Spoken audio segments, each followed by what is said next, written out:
As metodologias ativas são muito comentadas na educação básica e no ensino superior. Eu aposto que você já ouviu falar sobre elas. Bom, sua principal característica é o aluno estar no centro do ensino e aprendizagem e não mais o professor, como nos métodos tradicionais. Aqui, o professor atua como mediador ou facilitador. Mas como esses métodos podem ser benéficos? Que tipos de benefícios eles nos trazem? E quais são as opções que nós encontramos para poder aplicar essas metodologias em sala de aula, no online ou na combinação desses dois ambientes? Meu nome é Isabela Sanches e as respostas para algumas dessas perguntas você vai encontrar nesse vídeo.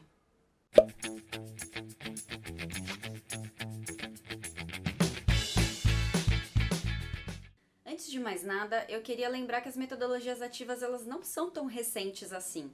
Elas já eram praticadas ainda no século XIX, mesmo sem contar com todos os aparatos tecnológicos que a gente tem hoje em dia. O próprio Paulo Freire, que é essa referência mundial da pedagogia, já defendia ideias de construtivismo para a aprendizagem. E as metodologias carregam muito do construtivismo, porque elas prevêem que o estudante nunca começa do zero. Ele constrói o conhecimento novo sempre com base em saberes prévios. Eu vou começar falando de duas metodologias ativas que são baseadas na construção coletiva do conhecimento, que é a aprendizagem baseada em projetos e a aprendizagem baseada em problemas. Como funciona? Bom, os estudantes se reúnem em grupos, levantam hipóteses, fazem pesquisas, buscam conhecimento para responder uma pergunta, um desafio, uma situação problema hipotética feita. Eles fazem uma discussão e, por meio de um projeto, da aplicação disso, acabam vivenciando muitas vezes situações da sua área de atuação, do seu campo profissional. Então, é uma metodologia ativa muito bacana para quem quer fazer esse gancho do aluno da teoria com a prática. Uma outra modalidade muito conhecida é o ensino híbrido, que consiste na combinação do online com o offline presencial. Como que isso funciona na prática? Bom, a sala de aula invertida é um bom exemplo de uma modalidade de ensino híbrido. O aluno tem um momento assíncrono em que ele faz pesquisas, estuda sobre determinado tema, tem contato com conteúdos e materiais que foram disponibilizados previamente pelo professor e depois, de forma síncrona, na sala de aula, presencialmente, ele tem discussões com seus colegas, debates, com o professor sempre mediando, para poder fechar em algum projeto, em alguma atividade que leve em consideração essa experiência como um todo, essa experiência assíncrona e essa experiência síncrona. O mais importante para entender o ensino híbrido é isso, é uma experiência de ensino que é totalmente pensada com a combinação desses dois contextos, porque a gente tem alguns cursos na modalidade semipresencial, por exemplo, que não são pautados por essa lógica, e o aluno tem conteúdos online, disciplinas online que ele precisa cursar, e tem um momento presencial em sala de aula, mas esses dois momentos são descolados e não são pensados em conjunto.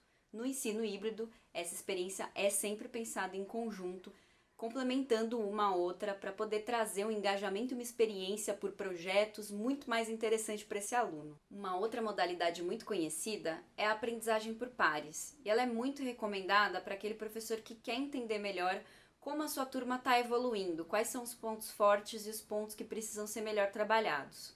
Basicamente, a proposta é que o aluno tenha um momento de estudo, um momento de pesquisa na sua casa, e depois faça um teste, responda um questionário prévio que o professor vai preparar. Por meio dos resultados com esses testes é que o professor vai analisar quais são esses pontos de melhoria, esses pontos de aprofundamento, e também identificar quais que são os alunos que sabem mais, dominam mais um tema do que outros. Com base nisso, ele vai aleatoriamente colocar esses alunos em duplas para trabalhar em sala de aula juntos, tendo em vista esses conhecimentos complementares. Então, é justamente para que os colegas possam aprender ensinando ao outro coisas que eventualmente eles ainda não dominam tão bem. Ao longo do processo, ao longo do curso, o professor pode fazer outros testes, outros tipos de avaliação para acompanhar a evolução desses alunos. E é uma forma de olhar para o ensino de um jeito muito mais personalizado, para um professor que realmente quer dar para esse aluno um olhar muito mais atento, muito mais próximo.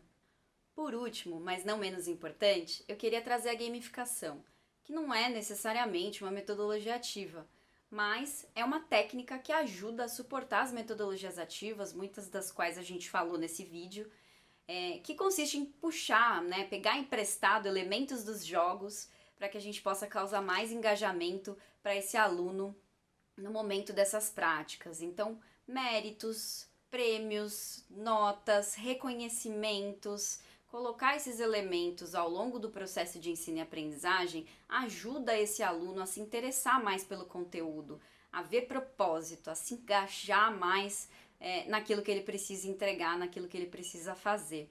Existem muitas ferramentas e aplicativos que podem ser aplicados e que têm recursos de gamificação. Alguns de quiz, de competições, alguns simuladores. Dá para procurar um pouquinho dentro da sua área que talvez você encontre algumas ferramentas bacanas, alguns aplicativos tecnológicos que te ajudem a implementar uma gamificação combinada com alguma das metodologias ativas mais tradicionais. Bom, pessoal, essas foram algumas das metodologias ativas que a gente quis trazer para vocês nesse vídeo. Quem sabe você se inspira a aplicar isso com os seus alunos ou na sua instituição de ensino. Mas antes de terminar, eu queria trazer 3 pontos de atenção que são importantes antes de implementar qualquer metodologia ativa no seu projeto pedagógico. O primeiro deles é a formação de professores. É muito importante que os docentes passem por treinamentos, tenham contato com formações e conhecimentos, para que eles possam saber como as metodologias funcionam na prática e como elas podem ser melhor aproveitadas no contexto de sala de aula entre eles e os alunos.